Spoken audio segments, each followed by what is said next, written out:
afternoon, and we are going to be listening to Greg Delory, who is actually here at MLSI with us, /Survey, and he will be talking about the Lunar Exosphere, past, present, and future. And so I'll gladly give up the chair.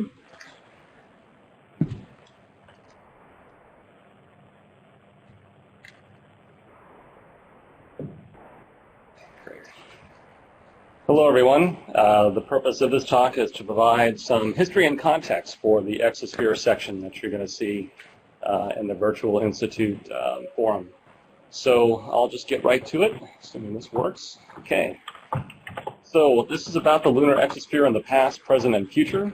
And when I say the past, I really mean it. Up to 4 billion years ago or more, shortly after the formation of the Moon, when atmospheric conditions were actually very likely quite different from what they are now. Following that through ground-based telescopic observations and up to the Apollo era. So the past I'm defining as from the formation of the Moon through about the year 2000. And the present is the last decade, when we have a flotilla of spacecraft around the Moon, including ones like LRO and Artemis that are giving us all kinds of very interesting emerging results, not all of which are consistent with what we thought we knew or with each other. So there's a bit of controversy going on. And the future, which is right around the corner, with the launch of LADEE, the potential arbiter of some of the open questions we have, and will hopefully pave the way for a completely new understanding of the lunar exosphere. So today we know that the lunar atmosphere is a very unique and special type of atmosphere called a surface boundary exosphere. And we call it that because it's so tenuous that it's collisionless, and that qualifies it as an exosphere. None of the atoms and molecules know that each other are there. The only thing they collide with is a solid surface beneath it, and that's why we call it a surface boundary exosphere. And that's in contrast to a typical terrestrial atmosphere, such as on the Earth, where you have a dense collisional lower atmosphere. You have an exosphere on top of that, but the lower boundary of a terrestrial atmosphere is an exobase. And so as opposed to having a solid surface like the Moon, it's a collisional atmosphere. That means that the exosphere of the Earth and Earth-like planets and the exosphere of the Moon act very differently. And the Moon is a great test case, our nearest neighbor that we know a lot about, to look at exospheric dynamics as a model for many other small bodies throughout the solar system. So I just got through telling you how tenuous the current exosphere around the Moon is, but in fact, looking back to the formation of the Moon, conditions were very different. And there may have been a very thick collisional atmosphere early on in the Moon's history, particularly after the formation, and you had the magma ocean with lots of hot rocks giving out vapors, perhaps volatiles as well. It's not difficult to show that that could in fact produce a thick collisional atmosphere, which would be something more familiar to us that are used to thinking about atmospheres and not exospheres.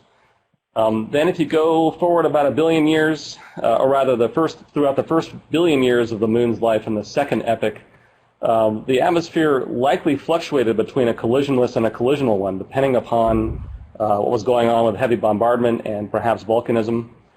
So you had periods where it was a collisional state, and then you had periods where it became collisionless rather, depending upon activity. A single volcano, it's not difficult to show, probably could produce a collisional atmosphere that might last years, but then escape processes would overtake that and would go back to a collisionless state.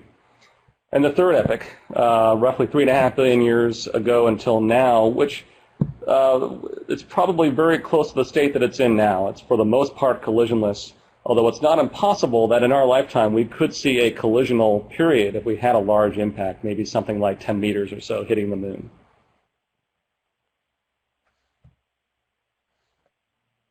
Jumping ahead, but still early on in the history of humanity in terms of looking at the heavens, it's worth a quick look at what Galileo thought about this. And in fact, speculation about the lunar atmosphere started almost as soon as the telescope was invented. And Galileo is known for looking at the limb of the Moon and noting how smooth it was, and using that as evidence for the potential existence of a lunar atmosphere. They expected the limb to look jagged because of all the known features and cratering that were visible on the Moon. And so for a brief time, Galileo toyed with the idea that there could be a lunar atmosphere because the atmosphere haze or some other effect would smooth the limb. But that was pretty quickly discarded. There was no other evidence for it, and no one carried on that idea. So since that time, it's it's been suspected that the atmosphere of the moon, if present at all, was very tenuous.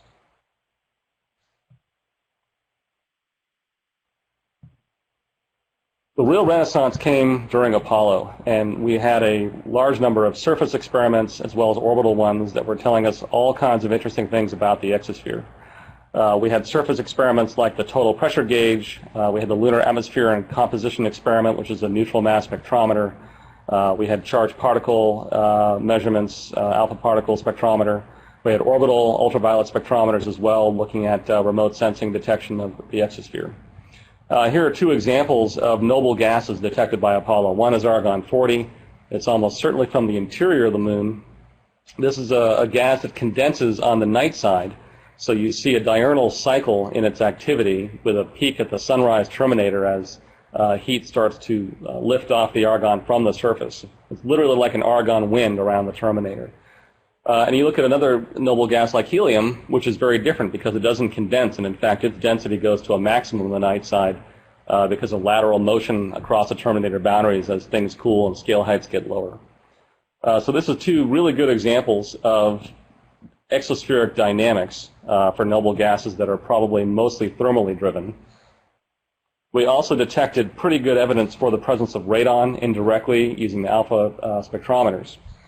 So Apollo began our journey in terms of understanding exospheric dynamics on the moon, and the next couple of constituents to come to light literally were sodium and potassium. These were detected remotely by ground-based telescopes, and they're easy to see because they undergo resonance scattering emission from sunlight, and so there's a faint glow that's detectable with a telescope. These are minor players in the overall exosphere. They're low density, less than 70 per cc, but an excellent test case for exosphere sources and loss mechanisms. And the types of processes that give rise to sodium and potassium range from sputtering, either by photons or plasma. There's also thermal release, meteoric input as well. Impacts, vapors generated from impacts could produce the sodium and potassium exospheres. And there are several components to it. There's a thermal and a non-thermal component, so there's probably several different sources involved. The main source loss term is probably photoionization. No discussion about the exosphere is complete with respect to the moon without talking about dust. And this was also something that came to light leading up to and during the Apollo missions. The image in the lower part of the slide there is an image from Surveyor 7. It's looking at the sunset terminator. About 150 meters away, there's a feature called lunar horizon glow, and that's almost certainly the forward scattering of sunlight by 10 micron-ish sized dust grains that are lifted off the surface by a few meters. It's far too dense to be anything impact-related, and so one of the speculations was that this was electrostatically generated levitation of dust in large amounts. More controversial is perhaps a higher altitude component. That's a sketch by Eugene Cernan in the upper right. And you see zodiacal light coming over the horizon, but then he also saw streamers. And the streamers could be a high altitude component of dust. And it could also be the exosphere. So there's some evidence for dust activity on the moon, but it's unclear what the extent is and how important it is in the overall exosphere dynamics.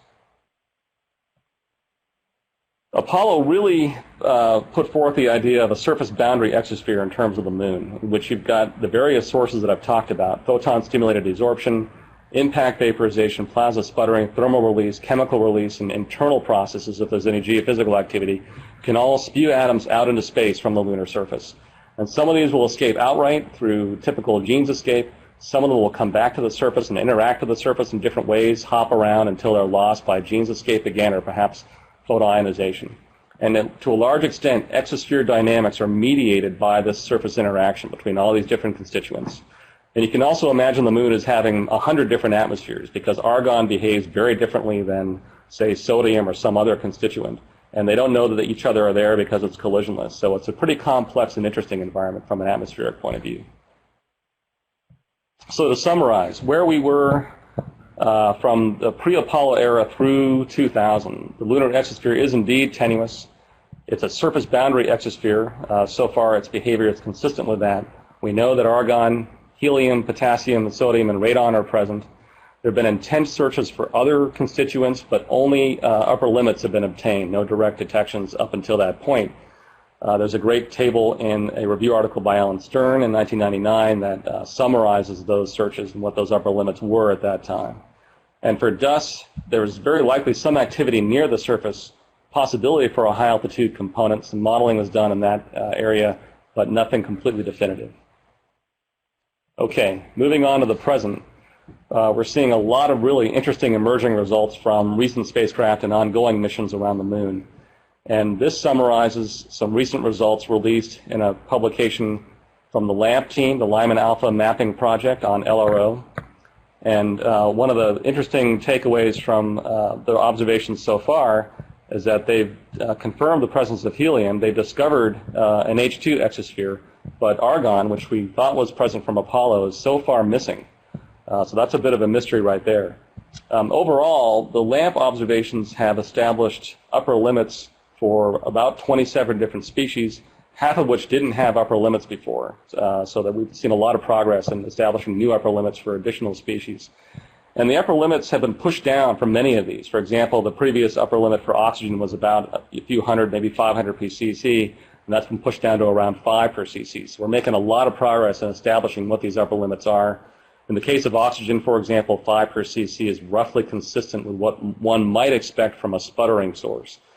So no super surprises there, but we're certainly confirming the idea that the exosphere is indeed tenuous.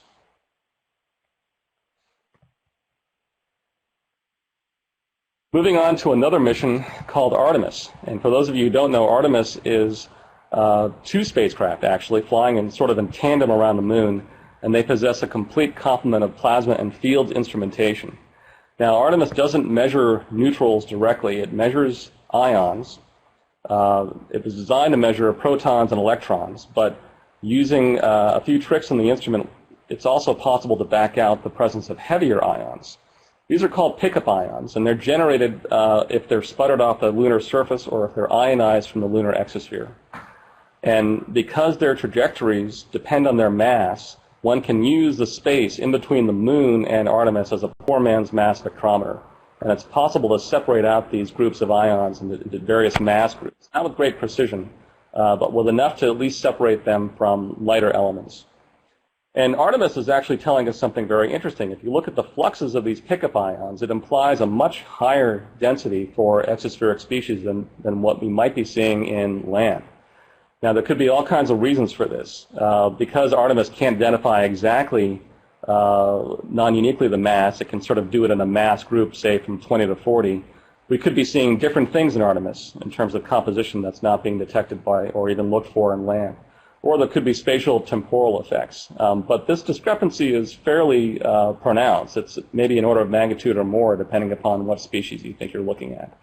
So that's another really interesting recent development. We're not quite sure what the exosphere is trying to tell us in this case. Another thing I want to touch upon is the issue of volatiles. Volatiles have not been found in the exosphere, but there's pretty good evidence that they're present over large areas of the lunar surface. And what's most interesting about this is the possibility that there's a diurnal variation in the concentration of H2O and OH on the surface of lunar grains. If there is a diurnal variation, that hints that there's a thermal exchange process going on, which means that there must be some type of volatile cycling going on. And if so, the exosphere is a very likely medium through which that process happens. One can imagine fragments of water or OH moving through the exosphere, then being implanted in some other location, or perhaps being cold trapped at some point. People like Rich Vondrak and Dana Hurley have done a lot of work in this. So we have a unique opportunity here to take a look at the exosphere with a new light and increase our interest and our priority, rather, in looking for volatile compounds. So, lunar exosphere, the current state. The presence of helium has been confirmed. Argon is yet to be detected. H2 has been discovered. LAMP is pushing down the upper limits, and Artemis is saying, well, maybe not. We'll have to resolve those somehow. We have the increased potential for volatile content, and dust remains elusive. We're going to hear Dave Glenner talk about this in the session coming up, but so far no definitive detection. So the future starts with LADDI, which is going to launch, we hope, in September. It has monthly launch windows moving after that. It's currently at the launch pad. This was specifically designed to characterize the lunar dust and exosphere environment. It has a payload tailored to meet those objectives. It has a neutral mass spectrometer with a 2 to 150 Dalton range in unit mass resolution. It has an ultraviolet spectrometer to look at those species which will emit in that band. It has a lunar dust experiment which will engage in an active detection of lunar dust at the orbital altitude to see if there really is indeed a high altitude component. And the LADEE measurement capabilities, first and foremost, is to confirm the presence and dynamics of argon, helium, potassium, and sodium, and really understand the physics that go into the behavior of those species as sort of 4 representative components of how basic surface boundary exospheres work. And we're going to try and detect directly or establish new upper limits for regolith-derived and volatile species as well on that list, and perform a survey for additional species beyond those. The measurement sensitivity for most species is going to be a few parts per cc, so we're very sensitive. We hope to make a lot of progress in identifying or establishing new upper limits for many of them. We're also designed to detect the presence of submicron dust down to densities of 10 to the minus 4 per cc. In fact, LADEE can do quite a bit better than that. So we hope to constrain the dust problem much more than it is today as well. So around the corner is, we hope, a revolution in understanding of the lunar exosphere. LADEE working together with Artemis and LRO. Artemis is going to give us the plasma inputs and tell us maybe how much sputtering is going on. LADEE is going to tell us what the exosphere is doing in response to that input. And, you know, thinking further ahead, the destiny of the lunar exosphere is probably linked to the activity of humanity, because it's probably inevitable at some point that people are going to be occupying the moon. And when they do, the lunar exosphere will be irrevocably changed. We know that it was really hit hard during the Apollo mission, with the thrusters contributing about 20% of the exospheric mass. So now's our chance. LADEE and LRO and Artemis are going to do it for us, we hope. And no matter what happens to the lunar exosphere in the future, hopefully its legacy will be showing us how surface boundary exospheres work as a model for many other similar small bodies throughout the solar system. Thank you very much. Great.